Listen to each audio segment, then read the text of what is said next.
Morning. Happy Tuesday. Amazon. Flash briefing. Jamie, getting your flash briefing. In NPR News.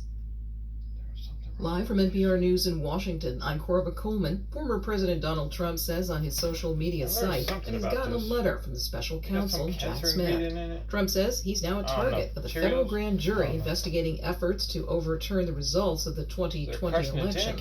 The special counsel has declined to comment. A target letter is common practice before someone is charged with a federal crime. Meanwhile, attorneys for Trump and his valet returned to a federal courtroom today in Florida for a separate procedural hearing. Trump is asking the judge to delay his trial. This is over the alleged mishandling of classified documents found at his Florida estate. Trump says the legal issues are very tricky, including the management of classified information, and he wants a trial delay because he's very busy campaigning for president.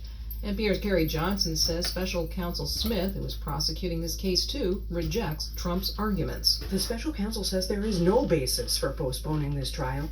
Jack Smith wants to select a jury this December. He says some of Trump's legal arguments are baseless and frivolous. This isn't a difficult case, and that lots of defendants have busy jobs with travel, and they don't get special treatment from the courts. NPR's Carrie Johnson reporting.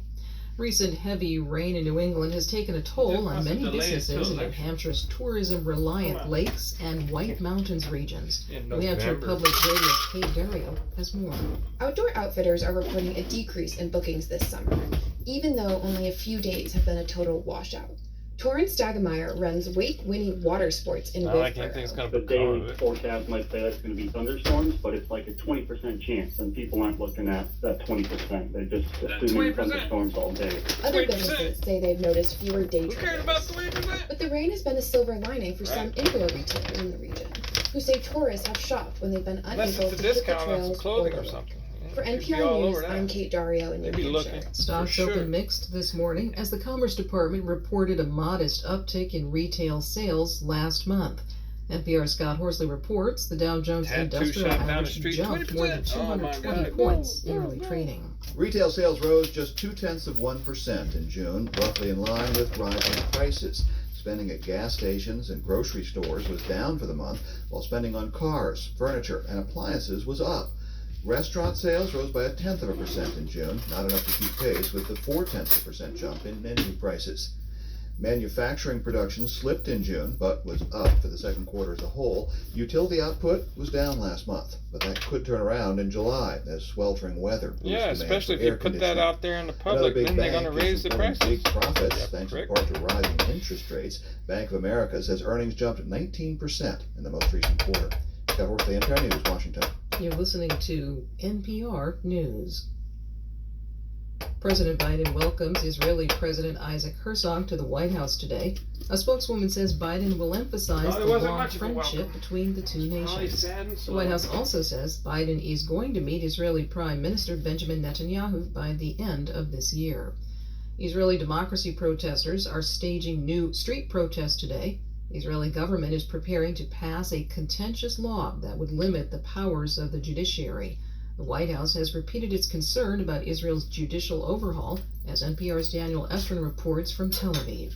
Protesters say they're mounting 3 straight days of demonstrations. They blocked highways, staged protests in the Tel Aviv Stock Exchange, and blocked the entrance to the military headquarters. All this to protest the government's rapid efforts to pass what's essentially a constitutional amendment as early as Sunday.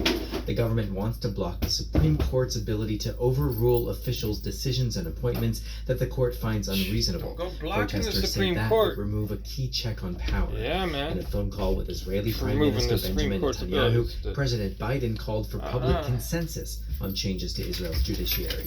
Israel's ceremonial president Isaac Herzog is in Washington and meets with Biden today and addresses Congress Wednesday.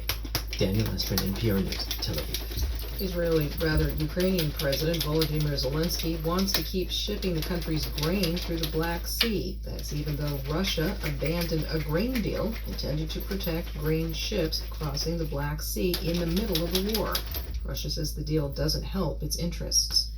I'm Corva Coleman, NPR News. This message comes from NPR sponsor, American Cancer Society. No one ever wants to hear that Skip.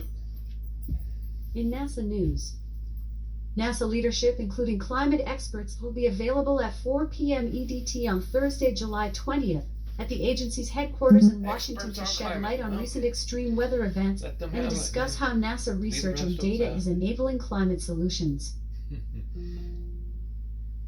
Students from Wyoming will have an opportunity this week to hear from NASA astronauts aboard the International Space Station during the state's first Earth-to-Space call.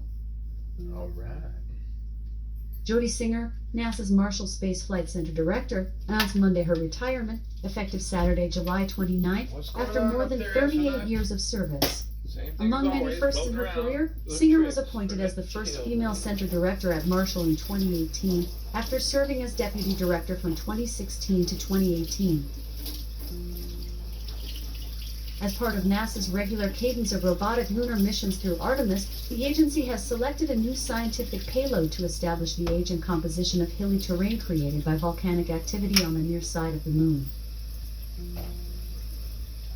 NASA has awarded the Sounding Rocket Operations 4, Zrock 4, contract to Peraton Incorporated of Herndon, Virginia, to support suborbital flight operations managed by the agency's Wallops Flight Facility in Virginia.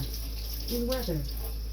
Currently, in Seattle it's 62 degrees Fahrenheit with clear skies and sun. Today, you can expect partly sunny weather, with a high of 76 degrees and a low of 56 degrees. From NASA. All right. NASA leadership, including Amazon. climate experts. Off. Amazon. Tell us a joke.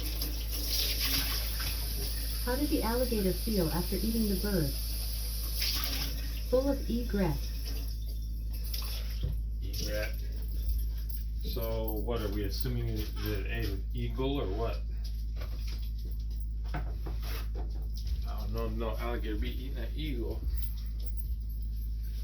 All right. Well, happy Tuesday.